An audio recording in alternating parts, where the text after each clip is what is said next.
और वहीं आज प्रधानमंत्री नरेंद्र मोदी ने कजाकिस्तान के राष्ट्रपति को धार्मिक पुस्तकों का एक संग्रह भेंट किया। कजाकिस्तान के राष्ट्रपति शांति भवन में हर 3 साल पर विश्व नेताओं और पारंपरिक धर्मों का सम्मेलन आयोजित करते हैं। प्रधानमंत्री द्वारा भेंट किए संग्रह में गुरु ग्रंथ साहिब का अंग्रेजी अनुवाद और राष्ट्रीय संग्रहालय द्वारा फिर से तैयार किए गए पांडुलिपियों का संग्रह भी शामिल है। सामाजिक न्याय एवं अधिकारिता मंत्री थावरचंद गहलोत ने कहा है कि सरकार इसी मॉनसून सत्र में डिसेबिलिटी राइट एक्ट पारित करवाने की कोशिश करेगी। साथ ही उन्होंने कहा है कि विशेष रूप से सक्षम लोगों की पहले 6 कैटेगरी थी, जिसके कारण ऐसे बच्चों को दिक्कतें आती थी, लेकिन उसे अब बढ़ाकर 19 कर दिया गया है। सामाजिक न्याय एवं अधिकारिता मंत्री थावरचंद गहलोत जी इस समय हमारे साथ हैं। सर, इरा आज आपसे मिली हैं, तो आगे किस तरह का रहेगा ताकि दूसरे स्टूडेंट कम से कम इरा जैसी मुश्किलों का सामना ना करें? पहले 7 कैटेगरी थी विकलांगता की, अब 19 कर दी है, तो परिभाषा विस्तृत हो गई है। अब इस प्रकार की कोई दिक्कत आएगी नहीं, और जो कानून पास होगा और उसके हिसाब से फिर हम नियम बनाएंगे, उसमें भी इस प्रकार का स्पष्ट प्रावधान करेंगे। अच्छा, दूसरा sir, disability right act parliament में पेंडिंग है, स्टैंडिंग कमेटी की रिपोर्ट भी उस पर आ गई है। क्या आप स्टैंडिंग कमेटी की रिपोर्ट है उसे पूरी तरह से एक्सेप्ट करेंगे, और क्या इस मानसून सत्र में पास होने की उम्मीद है? हमने प्रारूप लॉ डिपार्टमेंट के साथ संपर्क करके कैबिनेट नोट बनाने की स्थिति में ला करके खड़ा कर दिया है। 8-15 दिन में हम वो करेंगे और इसी सत्र में लाने का प्रयास है हमारा। प्रधानमंत्री जी ने मन की बात में इस बात का जिक्र किया था कि विशेष रूप से जो सक्षम बच्चे हैं कॉलेजों में, स्कूलों में, उनके लिए ऐसी व्यवस्था हो ताकि सीढ़ियाँ ना चढ़नी पड़े। ऑलरेडी प्रावधान है, जहाँ जहाँ से मांग आ रही है हम करते हैं। सुओ मोटो हम प्रेरित भी करते हैं कि आपके यहाँ अगर बहुमंजिली बिल्डिंग है तो उसमें रैंप बनाएं और लिफ्ट बनाएं। हम उसमें सहयोग करते हैं, आर्थिक मदद भी देते हैं, कई जगह दी भी है हमने। कैमरामैन नायर के साथ नीरज सिंह, डीडी न्यूज़, दिल्ली। और वहीं सामाजिक न्याय एवं अधिकारिता मंत्री थावरचंद गहलोत ने यूपीएससी की परीक्षा को टॉप करने वाली इरा सिंघल के साथ मुलाकात की। इरा को बधाई देते हुए उन्होंने कहा कि इरा के प्रयासों से देश के दूसरे छात्र भी प्रेरित होंगे।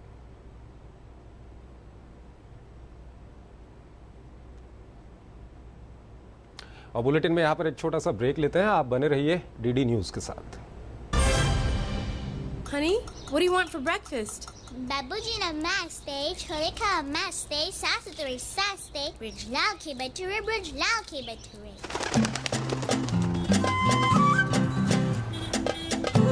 Mommy, Mommy, I'm really hungry. Now?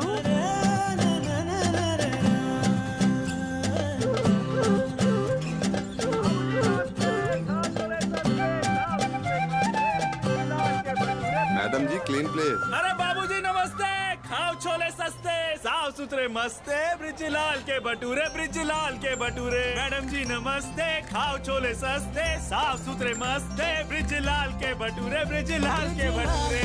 Bhature Brijlal के भटूरे, साफ सुथरे सस्ते, ब्रिजलाल के भटूरे, ब्रिजलाल के भटूरे, साफ सुथरे सस्ते, ब्रिजलाल के भटूरे।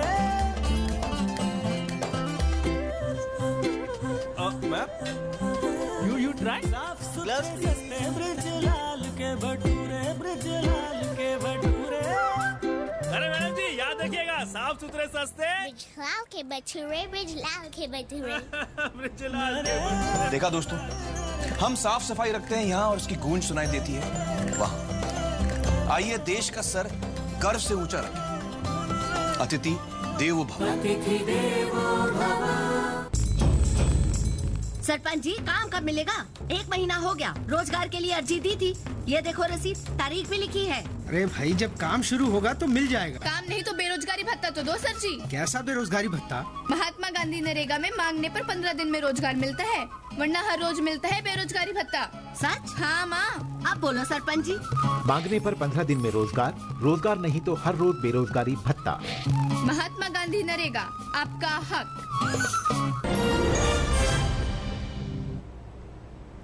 दिल्ली उच्च न्यायालय ने मोबाइल ऐप के जरिए बुकिंग होने वाले कैब्स के चालन पर पूरी तरह से बैन लगाने पर शंका जाहिर की है और कहा है कि दिल्ली सरकार चाहे तो कैब्स पर कड़ी शर्तें लगा सकती है। दरअसल दिल्ली सरकार ने राजधानी में उबर की टैक्सी सेवाओं पर पाबंदी लगा रखी है। हाईकोर्ट ने आज दिल्ली सरकार के उस आदेश को रद्द कर दिया जिसके जरिए उबर के लाइसेंस संबंधी आवेदन को खारिज कर दिया गया था। दरअसल पिछले साल दिसंबर में उबर कंपनी के एक टैक्सी ड्राइवर शिव कुमार पर एक महिला ने दुष्कर्म करने का आरोप लगाया था। विश्व बैंक ने भारत के मनरेगा कार्यक्रम को विश्व का सबसे बड़ा लोक निर्माण कार्यक्रम बताया है। विश्व बैंक की report the state of social safety nets 2015 के अनुसार ये कार्यक्रम भारत की लगभग 15% जनसंख्या को सामाजिक सुरक्षा उपलब्ध कराता है। इस रिपोर्ट के अनुसार भारत उन 5 देशों में शामिल है जो कि दुनिया के सबसे बड़े सामाजिक सुरक्षा कार्यक्रम चला रहे हैं। वहीं भारत के मध्याह्न भोजन योजना को भी सबसे बड़ा स्कूल भोजन कार्यक्रम माना गया है। और आइए अब आपको लिए चलते हैं देश के पश्चिमी प्रदेशों की ओर।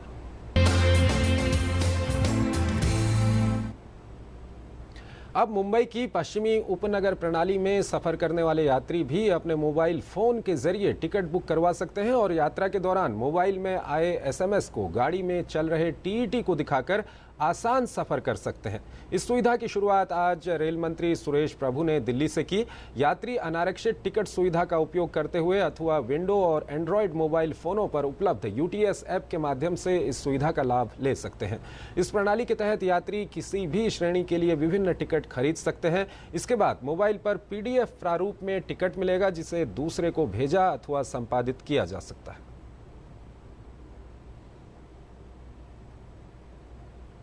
एक छोटा सा ब्रेक यहाँ पर लेते हैं। आप बने रहिए डीडी न्यूज के साथ।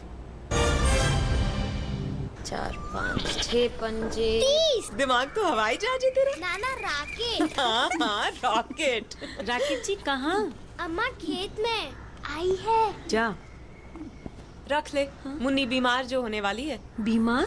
खुले में शौच करेगी, उस पे मंडराएंगी मक्खियाँ। फिर वही मक्खियाँ तेरे बनाए खाने पर बैठ उसे दूषित करेंगी और मुन्नी को बीमार। घर में शौचालय बनवा और इस्तेमाल कर। स्वच्छ भारत मिशन, एक कदम स्वच्छता की ओर। जहाँ सोच वहाँ शौचालय।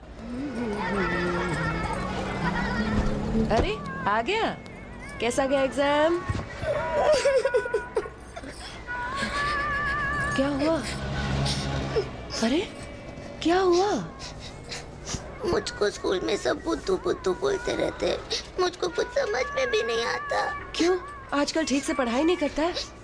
पढ़ाई तो करता हूँ, लेकिन मास्टर जी बोलते हैं कि तू बुद्धू का बुद्धू ही रहेगा। कोई मेरे लाल को कुछ नहीं कहेगा, सबको डांटूंगी। बच्चे को देर से समझ आना, जल्दी थक जाना या बार बार बीमार पड़ना, ये सब कुपोषण के लक्षण हो सकते हैं। कुपोषण और जैसा कि आप जानते हैं कि प्रधानमंत्री नरेंद्र मोदी रूस के उफा पहुंच चुके हैं। इस वक्त आप ये सीधे दृश्य देख रहे हैं रूस के उफा से, जहां पर प्रधानमंत्री नरेंद्र मोदी रूस के राष्ट्रपति व्लादिमीर पुतिन के साथ मुलाकात कर रहे हैं। ये आप सीधे दृश्य देख रहे हैं रूस के उफा से। और इस वक्त दरअसल प्रधानमंत्री नरेंद्र मोदी अपने साथ जो प्रतिनिधिमंडल उनके साथ गया है उनका परिचय करवा रहे हैं रूस के राष्ट्रपति व्लादिमीर पुतिन से। दरअसल रूस के उफा में बैठकें होनी है। एक तो ब्रिक्स की बैठक वहां पर होनी है, उसके अलावा सीएसओ की वहां पर बैठक होनी है। उसी बैठक के सिलसिले में प्रधानमंत्री रूस पहुंचे हुए हैं और कुछ ही दिन पहले जो ब्रिक्स की बैठक है उसकी पृष्ठभूमि में वित्त मंत्री अरुण जेटली भी वहां पर थे। और फिलहाल ये सीधे दृश्य आप देख रहे हैं जहां पर प्रधानमंत्री की मुलाकात हो रही है राष्ट्रपति पुतिन से। Процесс полноправного присоединения Индии к Шанхайской организации сотрудничества. We are starting the process of the accession of India into the Shanghai Cooperation Organization as a full-fledged member.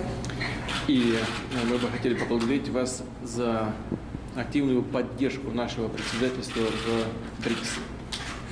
And we'd like to thank you for your active support of our BRICS presidency. На этой встрече нам предстоит तो इस वक्त आप ये सीधे दृश्य देख रहे हैं रूस के उफा से, जहां पर प्रधानमंत्री नरेंद्र मोदी मुलाकात कर रहे हैं रूस के राष्ट्रपति व्लादिमीर पुतिन से। दरअसल रूस के उफा में बैठक होनी है ब्रिक्स देशों की, उसके अलावा वहां पर SCO यानी कि शंघाई कॉरपोरेशन की जो बैठक होनी है उसमें शामिल होने के लिए प्रधानमंत्री पहुंचे हुए हैं रूस। और आज ही प्रधानमंत्री रूस पहुंचे थे और इस वक्त वो मुलाकात कर रहे हैं रूस के राष्ट्रपति व्लादिमीर पुतिन से।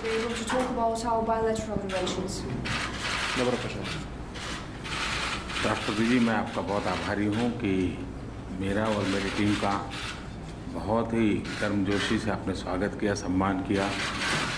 और 2009 में आपने जिस यात्रा का प्रारंभ किया था, ब्रिक्स आज 2015 में फिर से एक बार आपके नेतृत्व में आगे बढ़ रही है। मेरी दृष्टि से एक अत्यंत महत्वपूर्ण अवसर है ये। Прежде всего, я хочу, господин президент, поблагодарить вас за очень теплый прием, оказанный мне и моей делегации. Вы эту поездку по пути в БРИКС начали в 2009 году. Сегодня мы уже видим результаты этого. Перед нами предстоит очень важное событие БРИКСа. 2015 में हमारे राष्ट्रपति जी आपके यहाँ आए थे और उनका जिस प्रकार से स्वागत सम्मान आपने किया, उसके लिए भी मैं आपका बहुत आभारी हूँ। В мае 2015 года приезжал к вам президент Индии. Благодарю вас за теплый прием, оказанный мне. इसी वर्ष हम लोगों का अगली मीटिंग भी होने वाली है और मैं मानता हूँ कि जो एनुअल समिट हमारा होगा, मुझे फिर से एक बार रशिया आना है। और मैं ये भी सोच रहा हूँ कि इस बार अगर अस्ट्राखान जाना हो सके, जो कि मैं जब गुजरात का मुख्यमंत्री था तो सिस्टर स्टेट का एक समझौता हुआ था, तो मैं उसके लिए भी सोच रहा हूँ। В этом же году попозже состоится очередная встреча на верхах между Индией и Россией. У меня будет возможность приехать в Россию. Если будет тогда возможность поехать в Астрахань, я собираюсь и это делать, потому что когда я был губернатором родного штата Гуджрата, у нас были братские, и сейчас есть братские отношения между Гуджратом и Астраханью. वैसे तो आप अलग अलग जगह पे कार्यक्रम करने का बड़ी अच्छी आपकी सोच रहती है, तो हो सकता है कि हमारी एनुअल समिट ही अस्ट्राखान में कर लें। У вас я уже вижу хорошую традицию организовать разные встречи на верхах, в разных городах. Может быть, наш саммит мы можем организовать в Астрахани? योगा अंतर्राष्ट्रीय योगा दिवस 21 जून को आपने जो को स्पॉन्सर तो बने, लेकिन पूरे रशिया ने जिस प्रकार से अंतर्राष्ट्रीय योगा डे को मनाया, और मैं मानता हूँ कि शायद इतनी बड़ी मात्रा में इतने सभी शहरों में, सभी टाइम जोन में, सभी स्टेट्स में जिस उमंग और उत्साह के साथ योगा डे मनाया, इसके लिए मैं आपका बहुत आभारी हूँ। और इसके कारण पूरे विश्व में एक नई जनरेशन को जो होलिस्टिक हेल्थ केयर की तरफ जो झुकाव है, उसके लिए एक बहुत बड़ा बल मिलेगा। Вот мы недавно отметили 21 июня Международный день йоги. Мы знаем, что Россия была со-спонсором этого нашего предложения ООН. Но не только это, отрадно отметить, как отметили этот день во всех городах в России, во всех регионах. В таком большом масштабе участвовали все с таким большим энтузиазмом во всех ваших разных зонах времени. И благодарю вас за это. Я думаю, что все новое поколение, которое занимается всеобъемлющим здравоохранением, я думаю, что для них это было большое вдохновение. ब्रिक्स की प्रेसिडेंसी जब आपके पास है, उसी समय SCO में भारत को सदस्यता मिल रही है, और इसके लिए मैं आपका बहुत आभारी हूँ। और आपने मुझे टेलीफोन कर करके विशेष रूप से SCO के लिए कहा था, इसके लिए भी मैं आपका बहुत आभारी हूँ। Индия станет полноправным, мы надеемся, что Индия станет полноправным членом ШОС скоро.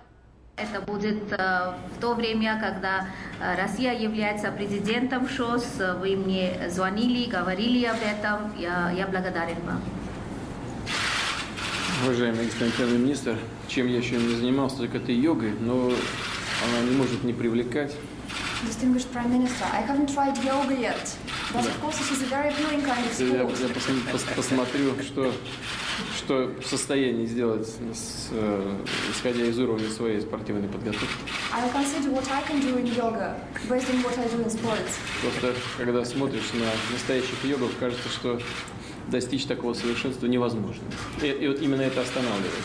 Because when you see people who practice yoga, you believe that it is very hard to reach such perfection, and this is what prevents me from trying yoga. Вы знаете, как мы бережно относимся и с большим интересом относимся к индийской культуре. But you know that we are very interested in Indian culture.